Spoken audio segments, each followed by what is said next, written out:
growing up, we went to Mississippi, we went to Biloxi a good bit because my family, my grandparents lived there. We used to go to Jackson every year for Thanksgiving. I used to date a girl from and like, Mississippi. what? I used to date a girl from Mississippi. Yeah, that was weird. That wasn't good. No, and a Methodist preacher's daughter at that. Yeah, she was white.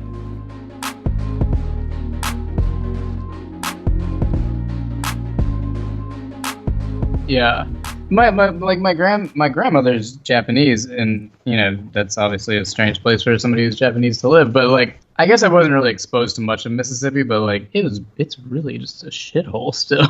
It's kind of. I mean, after Katrina, especially, it's gone under some really hard times, and Mississippi is one of those places where it has the potential to make all the money in the world. Like geographically, yeah, sure, I'll have some more. Brandon's pouring us some more whiskey. Oh. Geographically, it's great. It's got the coast there.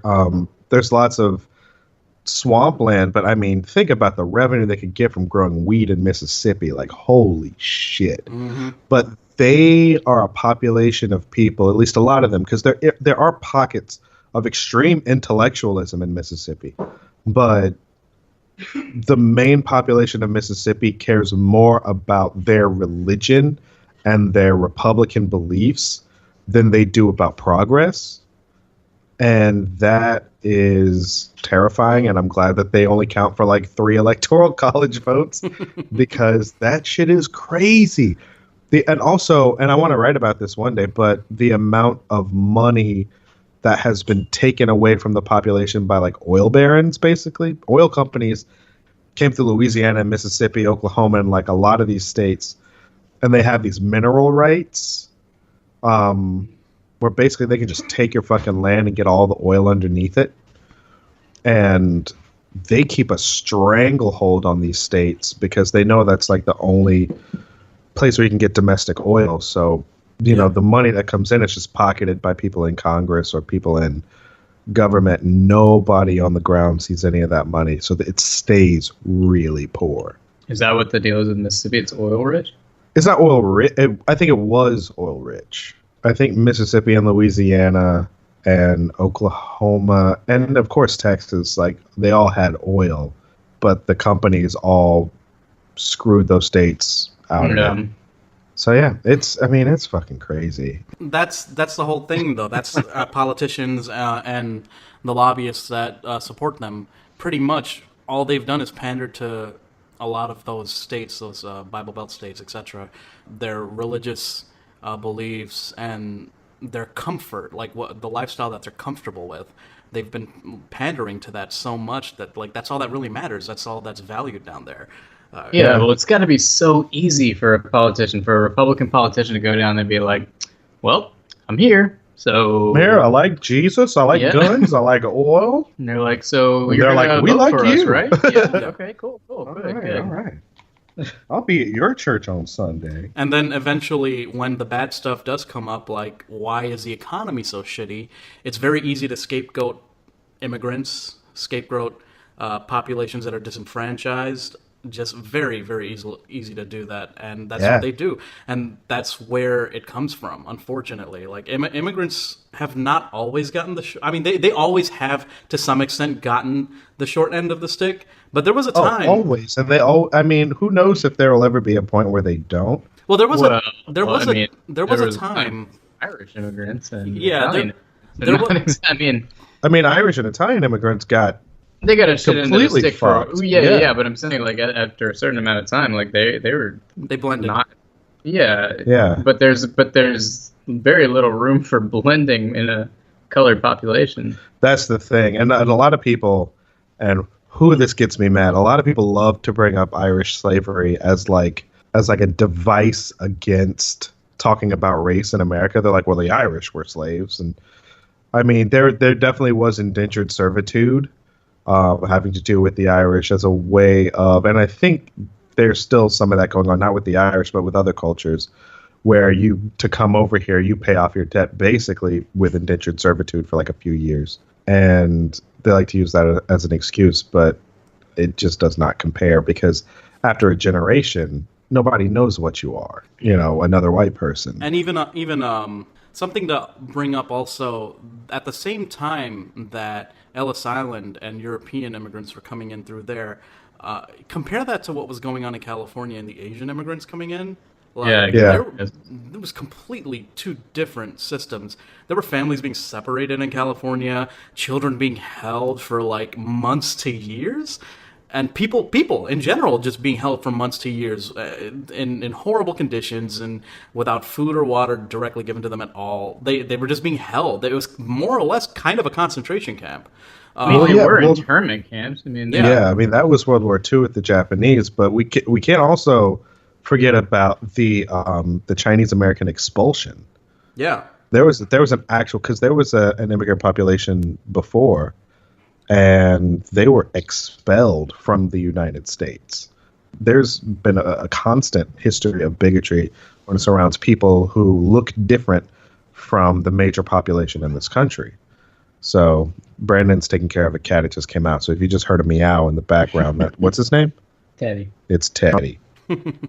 But yeah, so and I mean, I have a couple of friends who are Filipino, and they live in Virginia, or their families live in Virginia, and they all of their family members who are straight off the boat are also hyper conservative and racist. Like they vote Trump. They love the Republican Party. They don't like black people. It's a weird thing where I think a lot of immigrants, when they come to America, they feel like they have to pick a side, and they want to pick the side of the winner. And the winner, I mean, it's white people so far.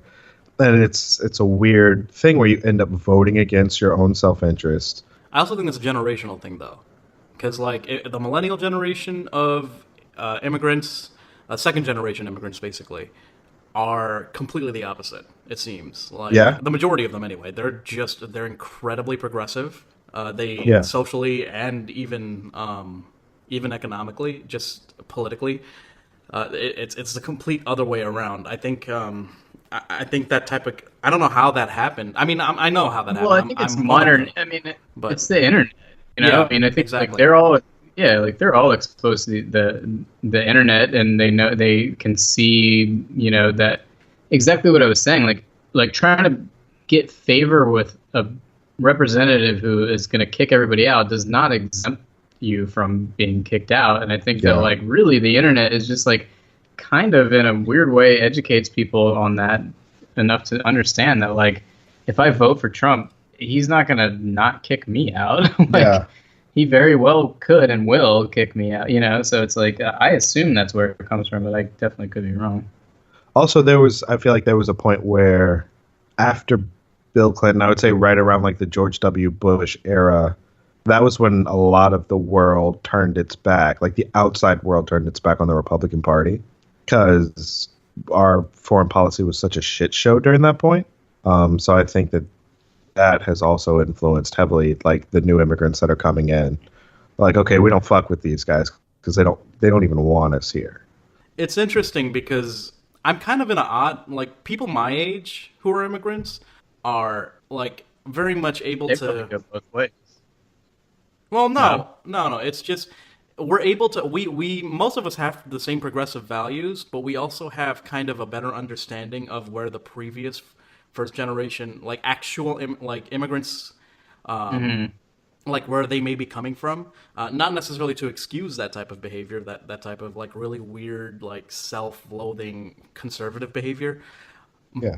But we can kind of see where it's coming from, and because of that understanding, it's much easier for us to maintain our progressive values in a more sensible way, in a more concrete and founded way. So it doesn't just teeter at the expense or at the hint of any type of like extremist rhetoric or anything, which I've seen happen. How a few does it times. make it though when you're, especially since you know where they're coming from? Does that help you better explain yourselves or set up arguments when you're actually confronting your parents or your uncles or your relatives about that type of thing? Well, yeah, I have confronted a lot of them about it.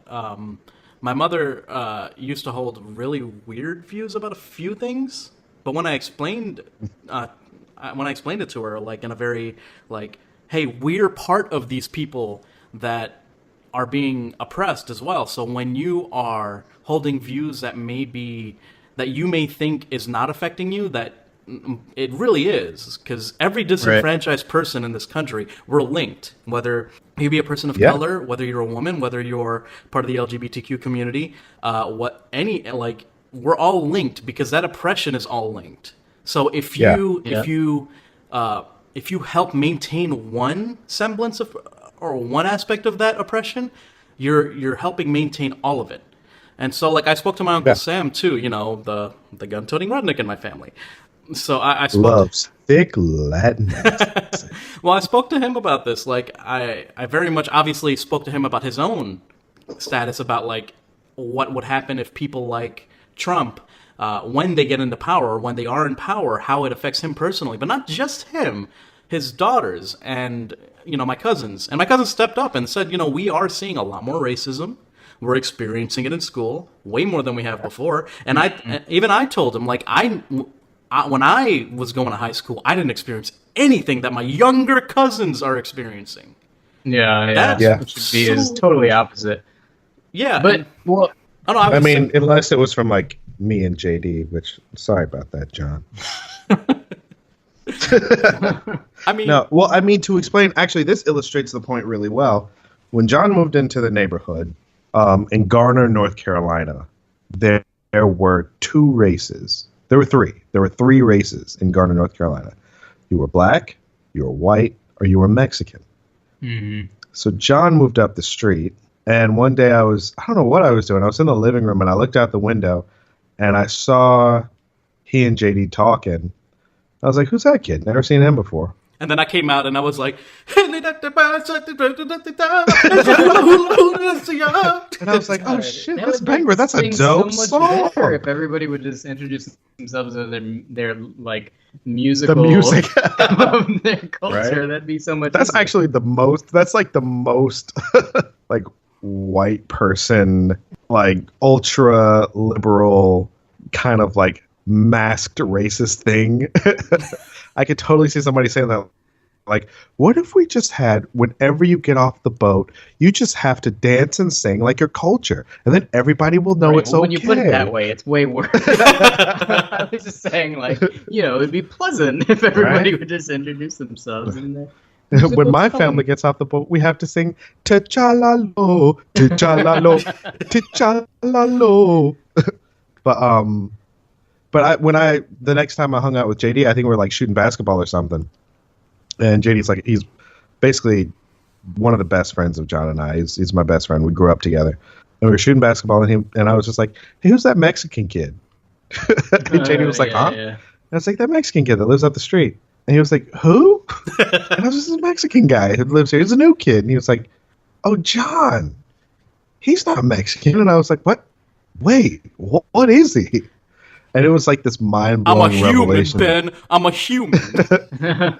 Right? But think about that. Like, I'm a black kid living in like rural North Carolina, basically, because it wasn't even suburban yet. We hadn't even gotten our first Best Buy. And like somebody new moves in, and I automatically think you fit into one of three categories. Right. So for somebody who thinks about race in a way that is even less enlightened than that, you're going to fit in one of two categories, which is like me or them. Mm-hmm. Mm-hmm. And especially if you come from somewhere else.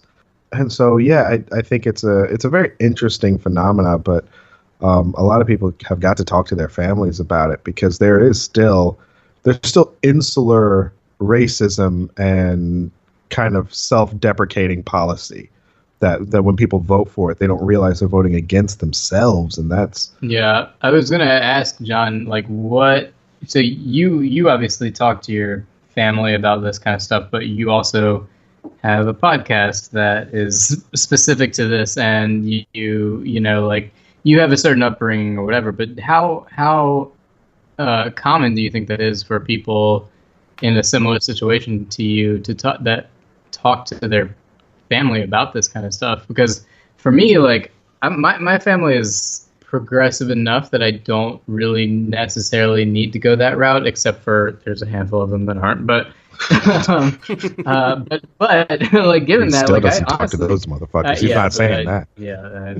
Well, That's another podcast that I have on the side. One that's just for me at night that I just do. But yeah, like how common do you think that is for people to actually bring that kind of stuff up with their family? Well, I will say this. It is. Have you guys ever seen Now, The Big remember, Sick? John, you're speaking for all immigrants. Yeah. That's I assume that you know them all. So I mean, I do. Yeah. I know every single one of them. You know. They're all right. yeah. Oh, Okay, good. cool. Anyway, Cool. Facebook Okay, friends, yeah. continue. Have you guys seen The Big Sick? Yeah. No. Okay, well, Ben, you suck. So you know how? Yeah, this is supposed to be like a pop culture podcast. I don't know shit about pop culture, and you guys know this. All right. I don't Anyway, either. so you know how hard it was for him to like talk to his parents about everything that was going on. Yeah. Okay, that is very much instilled in everyone, at least I know, in my generation. So you think that it is probably pretty common that they are not able to talk to their family about politics? I think that everyone in my generation, even though for the majority of them, like as far as like immigrants go, immigrants in my generation and younger, have progressive views. They're just not really interested in talking their parents or their families, their older generation families, into changing them. Because I feel like, Right. one, they feel like it would be pointless, and two, there's kind of like a level of it's kind of seen as disrespectful to some extent. You know, you don't want to come Yeah. in trying to educate your elders. You know, at times what happens with that is that like they start these younger the younger, like my generation and younger, like when they're questioned about it, like why don't you talk to your parents, or why are your parents this way, or you know, yada yada. When they're questioned about that, they start rationalizing their parents' beliefs. Like Okay, the yeah. same way that, like, let's say someone who voted for Trump just because they don't like Hillary Clinton, so they voted for Trump, Yeah. like That fucking will bullshit. start. Yeah, so like they might not like believe in anything that Trump says. They just voted because they cast an anti-Hillary vote Yeah. for Trump. Like when you start like questioning them, like, well, what about this policy? Well, why did you do you really believe in this? Then they start kind of rationalizing their decisions, but not in like really odd ways and really shitty ways, in ways that you wouldn't really think that was characteristic of them. Yeah. I think that is a little bit prevalent. I will say that I've seen it very much more prevalent in Bengali Christians than I have in, like, let's say brown Christians, and I have seen in brown Muslims or brown Hindus. I think that's simply due to the fact that brown Christians are a little bit more privileged than brown Hindus and brown Muslims. So because of that privilege, we tend to be on occasion a little more ignorant and at times a little more self-abusive, I guess, when it comes to this type of stuff. It's difficult. Self-abusive in terms of like where you vote, or Yeah, exactly. Like, Okay. and not necessarily, not with my generation and younger. I would say Yeah. more self-abusive to our rationale of, like, you know, implementing real change. Like, I felt compelled to talk to my family. I felt Yeah. compelled. I couldn't help it.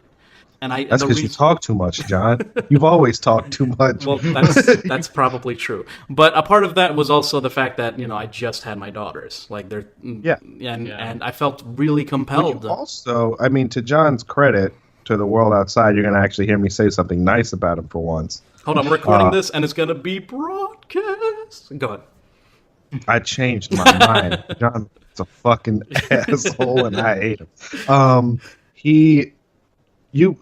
What I applaud you for is, and I think this is even harder than talking to your own parents, because you know me. If my parents say something or do something that I think is fucked up, I've been this way since I was like 8. I'll say something real quick.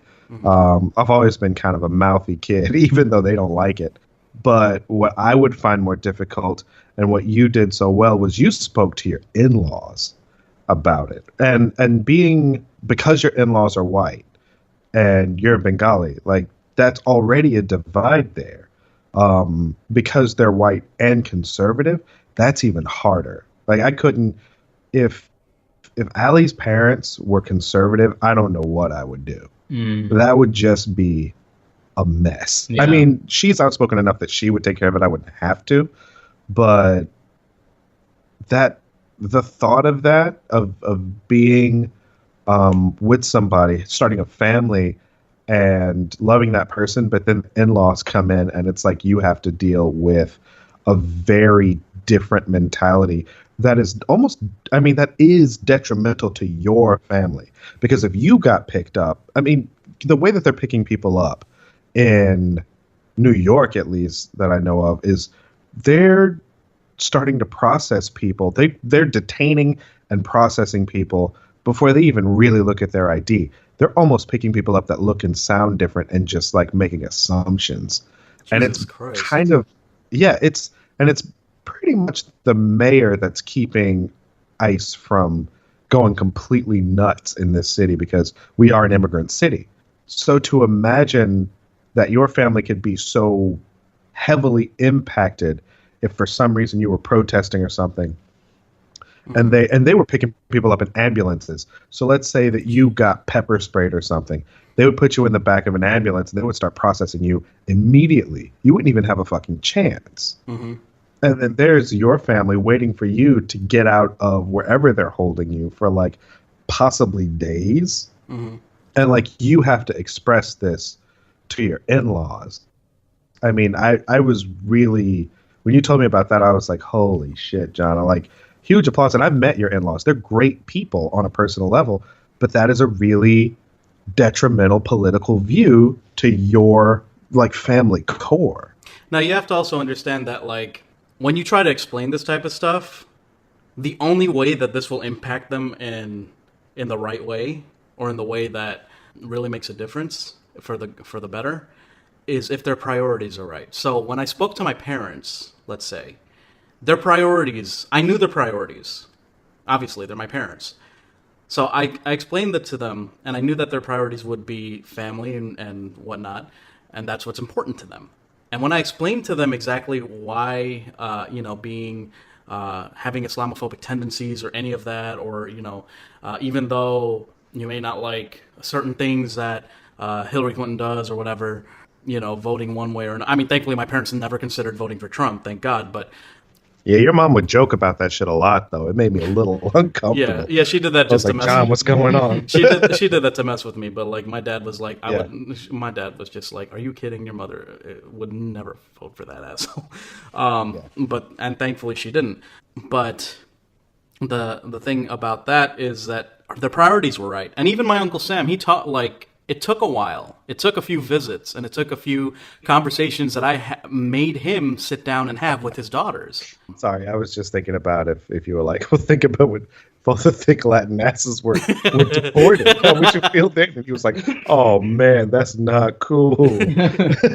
But it took a few conversations with him sitting down and listening to his daughters, and even his wife, because my Aunt Orna feels the same, like, she feels the same way that I do and that my cousins do. And when he actually heard it, he came around, and he's anti-Trump. He's still very Republican, pro-nationalist motherfucker, but like he's not pro-Trump now. Thank goodness. I mean, that's a step in the right direction. But when it comes to my in-laws, all of them voted for Trump. Every single one of them.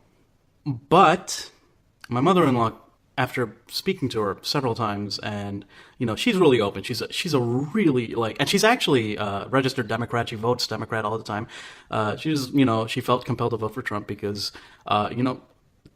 honestly, his campaign was appealing to a certain demographic. His campaign worked. If you were white, middle class, middle to upper, or even lower class, even lower class. If you were white.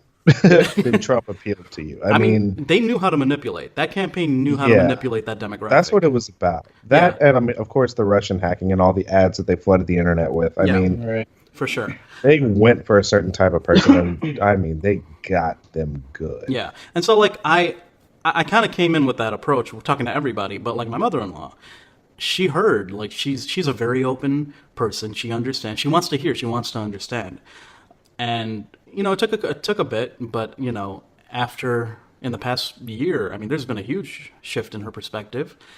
She sees it, and it's because her priorities are right. She has good priorities. Like her priorities are that, people matter, and that's the thing. On the flip side of that, there are other there are other people in my in-law family that their priorities aren't people. Their priorities aren't even like directly family. It's just like a good portion of this country. Their priorities are the team. That's why they're so nationalist. That's why they are so party over people. It's because everything is a goddamn football game to them, and that's where their priorities are.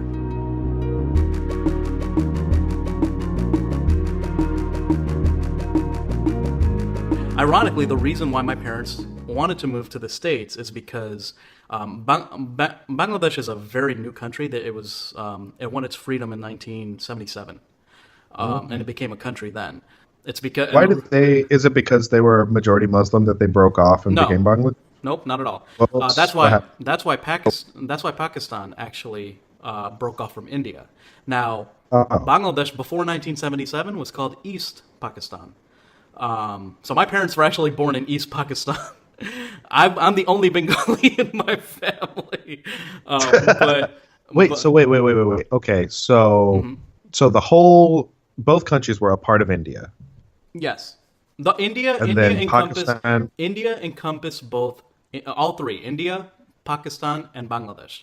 That's all. They Right. used to be all of India. Then, For some reason, I thought, and geez, this speaks to the American education system. I thought Pakistan was on the east side of India and Bangladesh was on the west side of India. no. But they're I'm both east on the side- same east side of side. India. They're just right next to each other on the east. Yeah, east side. No, they're not. Pakistan is on the west. what? Pakistan is on the west. Oh, so that's on the west. Yeah, Okay. Bangladesh is on the And then east. So- Bangladesh yeah. is on the east. on the east of Pakistan, not on the east of India. Yes, on the east of India. We're on the complete opposite what? ends. Yeah, we're on the complete opposite ends of India. So wait. Then how come Bangladesh was East Pakistan if Pakistan is on the other side of India? Because Pakistan was on the west of India, on the west side of India. Bangladesh Yeah. is on the east side of India. Yeah, but are they connected? No, they're not. The only thing that connected them. Now, So this is- why was Bangladesh East Pakistan Okay, and not I'm just trying to East? explain that. I'm trying to explain that. Well, explain it better, John, because I'm confused. That's because this speaks to the American public education system. So, Hey, you leave us alone. We got good book learning, okay? okay. Learn. All right. So the Muslim populations of India were centralized in both the east and the west. Okay. Okay. So when Pakistan So they won- weren't centralized at all. No, they were weren't. divided They were into the east and the west. Yes. Now, with that said, when Pakistan won its independence, there were two of them. Uh-huh. East Pakistan. Why? Because the populations were there. The Muslim populations were Yeah. in the east. There was one group, very large group in the east, and there was a very large group in the west. Well, no, I get it, but why on earth would they... Because they were geographically not connected. That makes no fucking Okay, sense. I'm going to- Sorry, I'm so going- I'm instead of... going to No. send Don't explain you it a again. I photo. don't need you to explain it again. I get it.